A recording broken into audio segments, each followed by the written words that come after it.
दिल्ली के ब्रह्मपुरी में triple murder से सनसनी फैल गई। एक ही घर में 3 लाशें मिलने से पुलिस भी हैरान हो गई। घर में 50 साल की मां, 19 साल की एक बेटी और 9 साल की दूसरी बेटी की लाश पड़ी हुई थी। घटना के बाद से ही किराएदार लापता है। वारदात का खुलासा उस वक्त हुआ जब घर से बदबू आने के बाद लोगों ने पुलिस को इसकी जानकारी दी।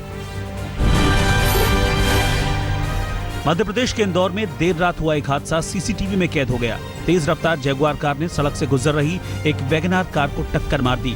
टक्कर इतनी जोरदार थी कि दोनों गाड़ियों के ड्राइवर बुरी तरह से घायल हो गए। सीसीटीवी तस्वीरों में साफ दिखाई दे रहा है कि हादसा जगुआर कार की तेज रफ्तार की वजह से हुआ, लेकिन पुलिस ने दोनों ड्राइवरों के खिलाफ लापरवाही से गाड़ी चलाने का मामला दर्ज किया है। बॉयफ्रेंड से विवाद के बाद भोपाल के साकेत नगर में योगेश्वरी नाम की लड़की ने अपने ही दोस्त विभाष कनेरिया की चाकू मारकर हत्या कर दी। मृतक विभाष प्रॉपर्टी कारोबारी था। पुलिस जब आरोपी लड़की को गिरफ्तार करने पहुंची तो वो खुदकुशी करने वाली थी। हालांकि इससे पहले ही उसे गिरफ्तार कर लिया गया। दिल्ली में बाइक चोरी की घटना सीसीटीवी में कैद हुई है। पूर्वी दिल्ली के प्रीत विहार में घर के बाहर खड़ी स्प्लेंडर बाइक को ले जाते हुए चोर सीसीटीवी कैमरे में कैद हो गया, लेकिन सीसीटीवी का सुराग हाथ लगने के बावजूद चोर पुलिस के हत्थे नहीं चढ़ा है। इसी इलाके में पिछले 4 दिनों में बाइक चोरी की 3 वारदातों से लोग सख्ते में हैं। अहमदाबाद राजकोट हाईवे पर 3.5 करोड़ रुपए से भरे ट्रक की लूट के मामले को पुलिस ने 24 घंटे में सुलझा लिया है। पुलिस ने 17 किलो सोना, 32 किलो चांदी और 3 पिस्टल के साथ 6 बदमाशों को गिरफ्तार किया है। आरोपियों में सुनील पवार नाम का आरोपी भी है, जिसका ताल्लुक मुंबई के छोटा राजन गैंग से बताया जा रहा है। पुलिस का दावा है कि मुंबई के गैंग ने स्थानीय गैंग के साथ मिलकर इस लूट का प्लान बनाया था। दिल्ली के बेखौफ बदमाशों ने विकासनगर इलाके में पतंजलि के उत्पादों के एक गोदाम को निशाना बनाया और गोदाम के मालिक समेत 4 लोगों को बंदूक की नोक पर बंधक बनाकर 3 लाख रुपए की लूट की वारदात को अंजाम दिया। बदमाशों ने स्टोर के बुजुर्ग मालिक के पैर पर गोली भी मार दी। पूरी वारदात स्टोर में लगे सीसीटीवी कैमरे में कैद हो गई है। गाजियाबाद के खोड़ा में 6 हथियारबंद बदमाशों ने एक कारोबारी की दुकान में घुसकर जमकर लूटपाट की और व्यापारी को चाकुओं से वार कर गंभीर रूप से घायल कर दिया। पीड़ित व्यापारी सूरज की दुकान से लुटेरे गन पॉइंट पर 1.5 लाख रुपए लूटकर फरार हो गए। घायल कारोबारी को इलाज के लिए निजी अस्पताल में भर्ती कराया गया है।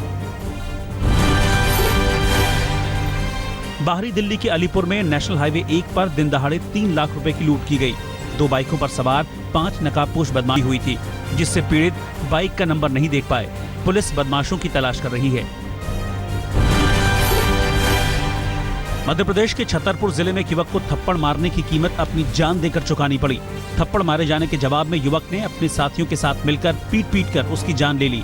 जिस वक्त युवक का मर्डर हुआ वो पीएसए का इम्तिहान देने जा रहा था। पुलिस ने अब तक आरोपियों को गिरफ्तार नहीं किया है। दरभंगा में निजी अस्पताल में मरीज की मौत के बाद लोगों का गुस्सा इतना भड़का कि लोगों ने अस्पताल में जमकर तोड़फोड़ की और अस्पताल के बाहर खड़ी एक बोलेरो गाड़ी को आग के हवाले कर दिया। पुलिस ने मौके पर पहुंचकर कुछ लोगों को हिरासत में लिया है। इस मामले की जांच की जा रही है। यूपी के कासगंज में रेप के एक मामले पर सुनवाई के बाद पंचायत ने शर्मनाक फरमान सुनाया।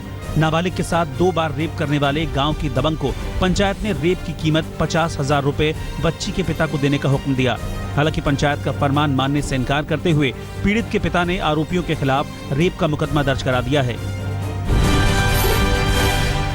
यूपी के भदोही में महज खेत से पानी भरने को लेकर हुए विवाद में फायरिंग हो गई। गोली 25 साल के एक दलित युवक को मारी गई। युवक की हालत नाजुक बताई जा रही है, जिसे इलाज के लिए बीएचयू के ट्रॉमा सेंटर में भर्ती कराया गया है। पुलिस ने 2 लोगों को हिरासत में लिया है। मामले की जांच की जा रही है।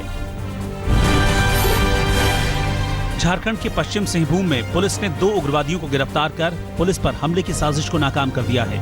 गिरफ्तार 2 उग्रवादियों में से एक टीचर है। दोनों से पुलिस को 12 राइफल, 300 से ज्यादा गोलियां, सैकड़ों detonator, drill machine, camera, flash, mobile और विस्फोटक बरामद हुए हैं। यूपी की राजधानी लखनऊ में मेट्रो ट्रेन प्रोजेक्ट और कांचीराम अस्पताल में नौकरी दिलवाने के नाम पर ठगी करने वाले गिरोह का खुलासा हुआ है। दर्जनों पीड़ित युवकों की शिकायत के बाद पुलिस ने कार्रवाई करते हुए गिरोह के सरगना समेत 2 लोगों को गिरफ्तार किया है, जिनके पास से 1 लाख रुपए नगद, कई फर्जी स्टैंप और पोस्टिंग के लेटर्स बरामद हुए हैं।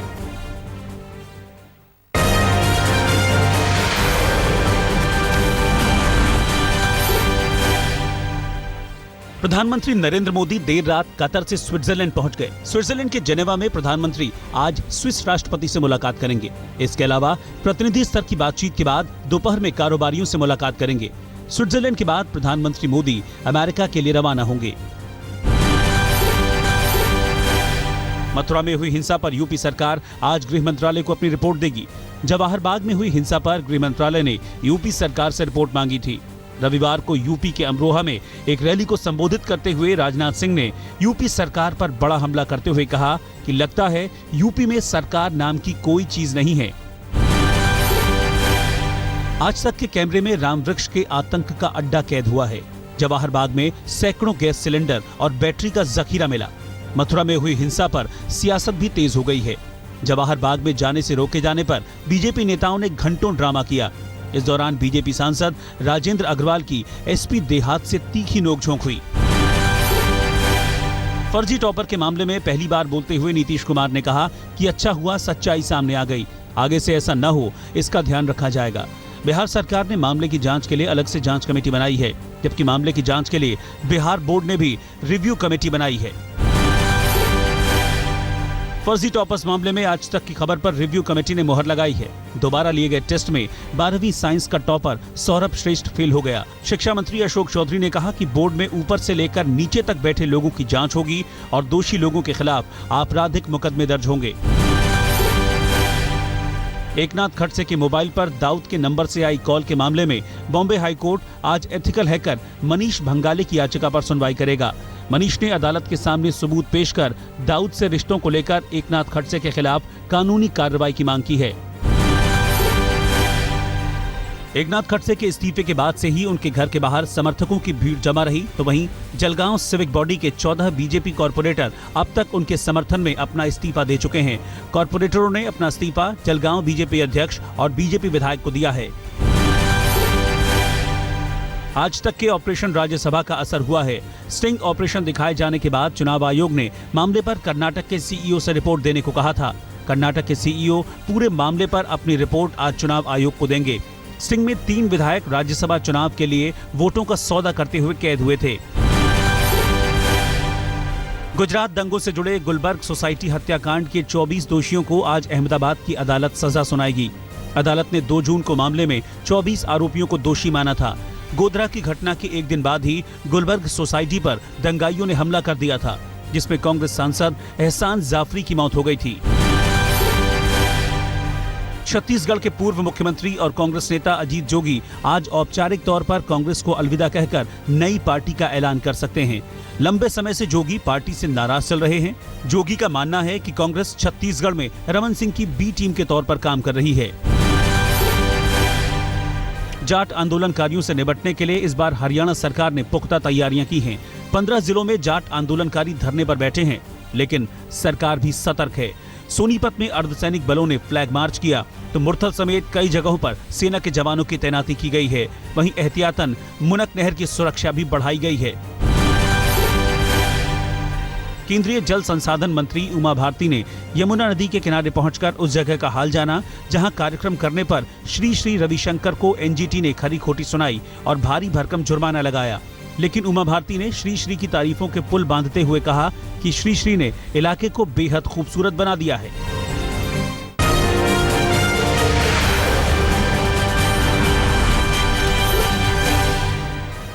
तालिबान चीफ मुल्ला मसूद के मारे जाने के बाद मसूद अजहर का वीडियो सामने आया है।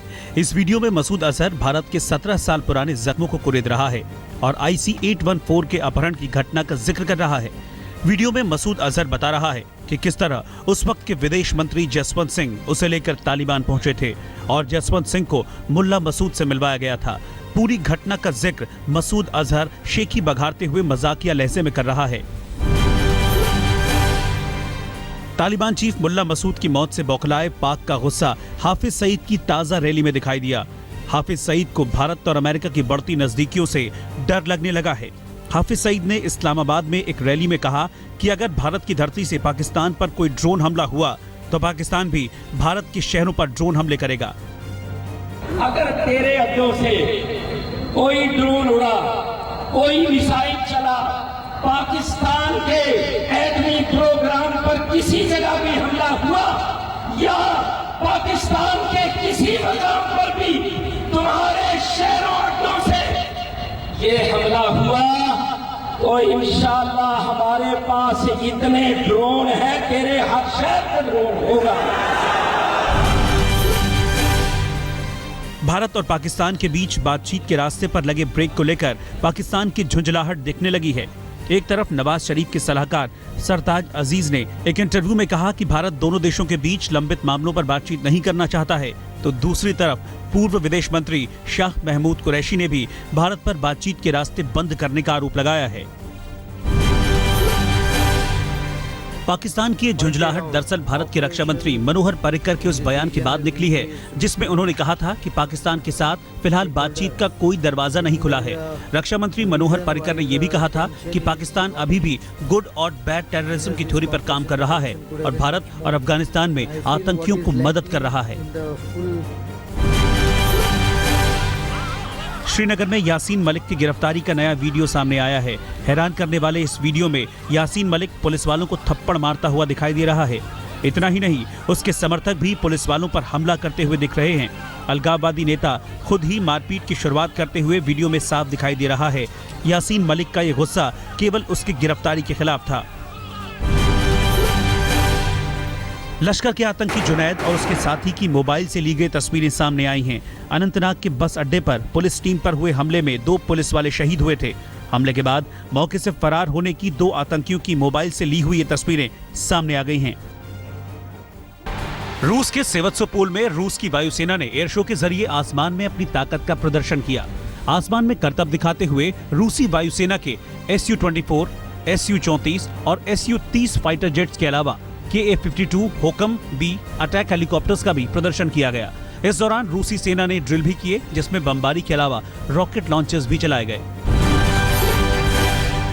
हैवीवेट बॉक्सिंग के चैंपियन मोहम्मद अली को श्रद्धांजलि देने के लिए अमेरिका के केंटकी में बने उनके म्यूजियम में उनके चाहने वाले बड़ी तादाद में पहुंच रहे हैं।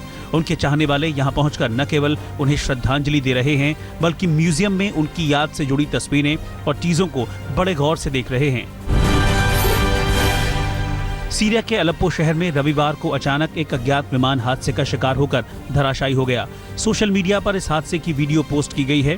हालांकि अब तक ये साफ नहीं हो पाया है कि विमान किसी तकनीकी खामी की वजह से हादसे का शिकार हुआ या फिर किसी मिसाइल हमले की वजह से प्लेन गिरा।